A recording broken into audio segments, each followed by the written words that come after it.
and the 3 and the 2 and the 1. So let's talk about Oppenheimer. It's one of the best biographical drama that any A-list Hollywood producer slash director has ever produced. Although there was a movie made by a Serbian director on the biography of the greatest scientist that the modern day has been graced with, Nikola Tesla. I think he was Serbian. Apart from that, with Oppenheimer, what can I say? Although it's a slow-paced movie, it will take you through the life story of one of the geniuses of the modern era. So I can safely say that this biography is more like a love letter to the science from the nerdy Hollywood directors.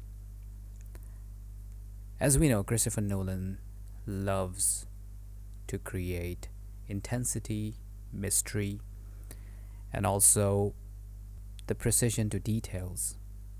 Now, there's a lot can be said about the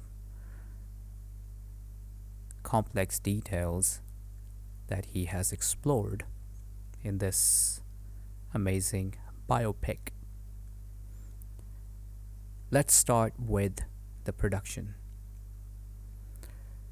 So the production quality itself it's insane. The lengths they went to create an entire IMAX cinema for the film to be able to create the 1940s style in modern day, when the digital production techniques are used by pretty much any big studios. That shows the dedication to the craft, as we know that Nolan thrives upon it. So it was a really pleasant sight to see, more like a dreamy sequence when you are watching the movie in IMAX. And I went with my friends, although it was an expedition, because buying the tickets was quite difficult, because each time we would try, the entire theater was maxed out and fully booked. So yeah, just a side note. Now, in terms of the timelines, I'm hearing a lot, and I've been reading a lot about the timelines. So, as we know, that Christopher Nolan cuts like a parabola. So, there's always zigzag cutting in between the timelines. So it will look like literally like a parabola, and there's a zigzag intercutting going on, if that makes sense.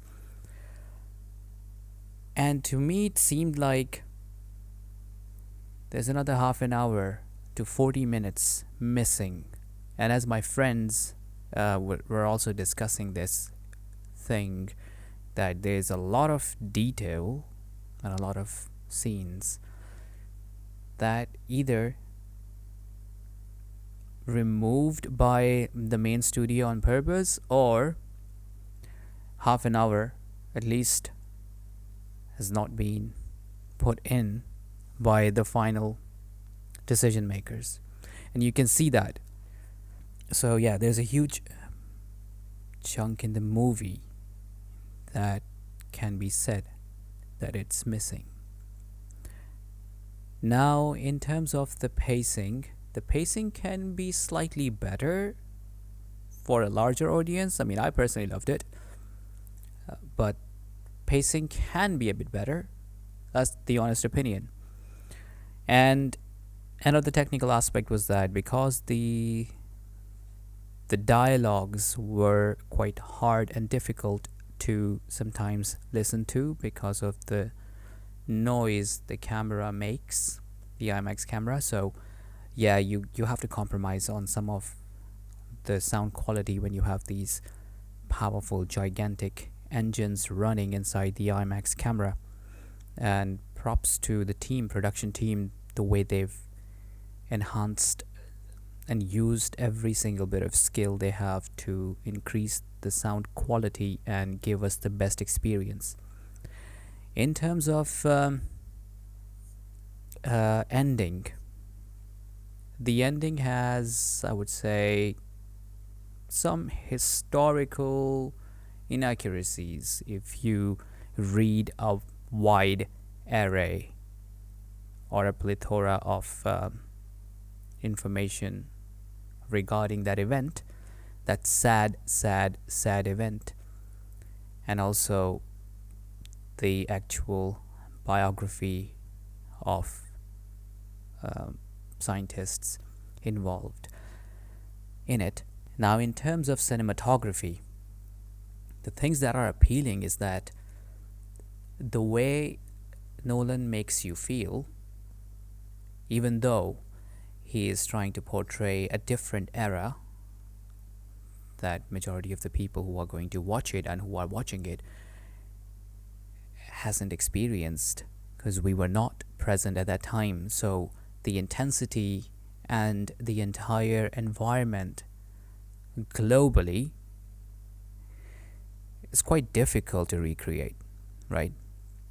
But the way the production team has brought the writing and the production techniques together to merge it and make it into a mixed plate for the younger audience to understand how it was like at that time. It's marvelous, it's amazing. And we see the growth of the character Oppenheimer throughout the movie. You can see from just being a scientist, he then progresses to become somewhat a manager and then a leader, and after that, more like a father figure. That transition in different stages of his life as a human being and as a scientist, a man who loved science and theology. It's quite fascinating to see it on a gigantic screen, coupled with the fantastic music in the background. It makes you feel like you are reliving, like a fly on the wall documentary, the whole thing. Cillian Murphy, again, what a choice. He nailed the character. He even copied the walk, the way he was walking at some point. I got confused. It's like, is that real Oppenheimer or an actor portraying him? So yeah, that was interesting to see. And Robert Downey Jr., like, what a screen presence this guy has. I'm not comparing, but after Tom Cruise, someone who can command that much persona on screen is Robert Downey Jr., I have to admit. You can see his character transforming from one stage to another, and the way the narrative is being played by the screenplay and the way he portrayed it, he totally commands it. You almost forget that this is the same guy who played Iron Man. Complete different shift. So that was an interesting choice. The other cast as well, Matt Damon, to get Matt Damon and Robert Downey Jr. on the same screen, this is just mind-bogglingly amazing, because Matt Damon is another gem of our era. What a great character actor he is, and he has played his character to perfection. So yeah, that was an experience. Now, it's not an action movie, so you're not going to get the same thrill that you can get in Interstellar or Dunkirk or Inception or The Dark Knight, but the mystery of Interstellar and The Dark Knight is compressed together in a way when you are going to experience that moment. Now, I'm not going to spoil anything, there's no spoilers in it, but you have to witness it yourself. But for those who are curious, that excitement towards the main event, the build up, that catches you off guard.